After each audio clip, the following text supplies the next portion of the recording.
Hello, everyone. Rob Goslin here, Director of Space. Welcome to our highlight reel, where we share some of our upcoming classes with you. These are just a few of the amazing modules we offer each month in space. If you are interested in more information to enroll or to vote on these courses, please check the individual links below. We look forward to seeing you in space.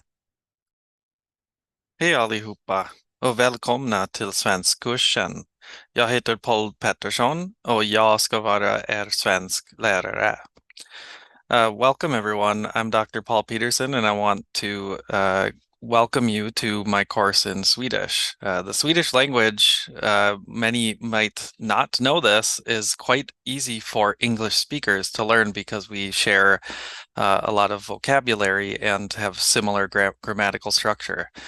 Swedish is spoken by about 10 million people, and it's mutually intelligible with the other Scandinavian languages, Norwegian and Danish. Sweden is a world power in terms of neutrality and has unique culture and customs. So I'm quite excited to teach you this language, which I have done for over a decade, and share my Swedish heritage and background with you all. So thank you and welcome. Tack för idag. Hejo gesund. Old English, or one old English phrase for hello, be well, be sound. So I'm here to talk about for a moment the wonders of learning Old English. And telling you, a little of my experience was way back when I was in college, these many centuries ago. I was taking a linguistics course, and that's where I got introduced to Old English, studying the history of the English language, and I had just begun to find out who this Tolkien guy was, and the Hobbit and Lord of the Rings, and how much the language that was Old English and the languages, or some of the languages that are in the Lord of the Rings, resonate with one another, and I got just terribly excited. So I undertook the study of Old English, and here we are. And all these years later, I still love it.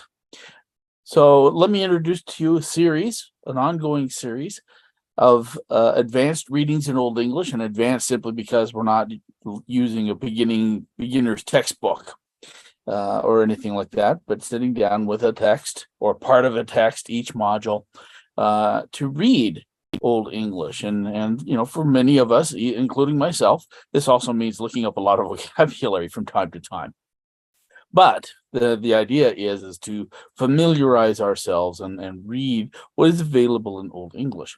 And so sometimes we read some things that are really well known and are typical in an Old English class at a university or college. Things like Beowulf or The Wanderer, from the poetic tradition, but we also read things from the prose tradition. And so we've read Apollonius of Tyre, and we'll probably revisit that text at some point. We've read some homilies, and we've read some other prose texts, and there's many more that we haven't. We haven't really delved much into law codes or charters or the medical books or anything like that. But there's a lot to choose from. And so each month, each individual module, alternating between poetry and prose, we take on a new text and see how far we get. There is no rush. There's no need to rush. So we go at the pace of the class wants to go at, and we can stop and pause and ponder things and what this word means, or what this context means, or what is making sense, and all those kinds of things. So it is a really, really good time, and we have some really great people, and I invite you to join us. So godna dag, good day. Hey, Lord of the Rings fans, are you having trouble reading and understanding the Silmarillion? Well, never fear. I, Knewbetta, teach classes on the Silmarillion. You heard me right. I teach classes on the entire Silmarillion. I break it down and explain it in an understandable way for all. We have a great time in class, loads of fun. I answer any questions you have and go over the entire history of the Silmarillion. And I break it down each chapter by chapter so you understand what's going on, and you also can become a lore master. So all you got to do to sign up is click the link in my bio and go to Knewbetta Guide to the Silmarillion. I teach classes at Signum University, and we have tons and tons of fun. So I would love to have you participate in class, and maybe you can come participate in some of my other classes. I also teach a class on the realm of Arnor, and many more classes and fun events to come. So please, click the link in my bio, go to Knewbetta Do Betta's Guide to the Silmarillion, and sign up at Signum University, and we're going to get it. We're going to make you all experts in the Silmarillion and Lord of the Rings and Tolkien lore. So make sure you sign up today. Thank you. Well, hello there. My name is Chris Vaccaro, and I will be soon teaching a course on the body in Tolkien's Legendarium. And this course is a delightful exploration into physicality, corporeality, and just bodies in Middle-earth. Elf bodies, dragon bodies, Istari bodies, the body of Sauron, ? Hobbits, whether it's Frodo and his wounded body, or Samwise, Merry and Pippin and the growth of their bodies, the bodies of tree ants, right? And why is this important? Why focus our attention on this? I wanted to read a little bit of an excerpt from the book on the body in Middle-earth right here, because I think it provides some interesting questions, and maybe you'll find them interesting too. How many white wizards fit on the head of a pin? Does the same divine music present at the moment of Arda's creation also resonate within the limbs of Pippin and Sam Gamgee, the sung word ensconced in flesh? Did the sculptors of the Argonath strive for physical realism? Or did they attempt to convey Isildur and Anarian's virtues through a culturally recognized and highly symbolic palette of facial and bodily features? Is Frodo's tortured and shirtless back, the one where we see it at Cirith Ungol, a site upon which the orcs of Cirith Ungol inscribed Sauron's power and his marred morality? So, these are just some questions for us to explore. Women's bodies, Galadriel, right, Goldberry, and what happens when Tolkien attempts to write about the female body, and the way in which it sort of dissolves into metaphor and descriptions of plants and flowers and trees. Elbereth, her body, right, as an apotropaic term, her name certainly is. But what about bodies that are attached to names, right? How important is that? And so we're going to look at sexuality and race and amorousness, gender, theology, right? Issues brought up by Augustine and Aquinas, and focus on bodies that came back, that went through war, World War I specifically, and bodies that came back amputated, and the effect that had on Tolkien's psyche, right? When you see missing arms and missing hands and the kind of specter of that. So we're going to focus a lot on these types of issues, and it just seems endless. We can talk for hours and hours about such interesting subjects. And we will be focusing a little bit through this book on the body in Tolkien's Legendarium. And you'll notice, if you look through it, that it really combines work by theorists such as Michel Foucault and Judith Butler and Eve Kosofsky-Sedgwick, Bell Hooks, with work that's done by Tom Shippey and Verlyn Flieger, and Anna Small and Val Roihe and Yvette Kaiser. So many to name. There's at least 100 that I should name right off the bat. And so bringing in these ideas, bringing in a Christian conceptualization of gender and women's bodies and how they're different from men's bodies, and how Tolkien borrowed to some degree from modern and medieval understandings of physicality and the body, and Eowyn's body. We can spend a lot of time talking about the kind of the kind of conceptualization of gender that is placed upon her body, right? When you understand her to be male or female, and how does that affect her characterization when she's Darenhelm, right?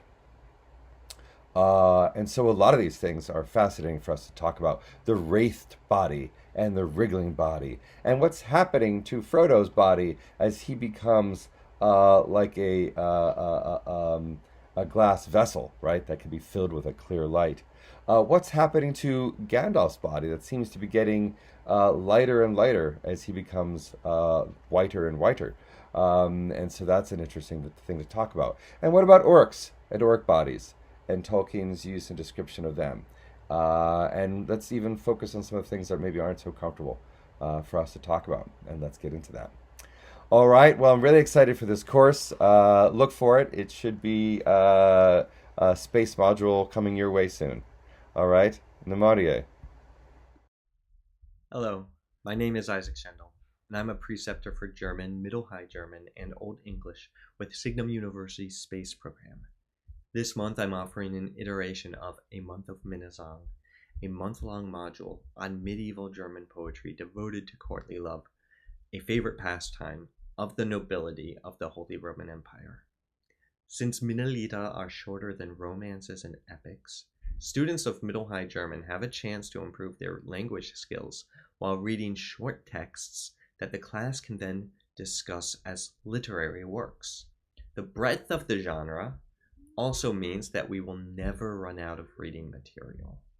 Every month, we can choose something new, something that module participants like you can help determine.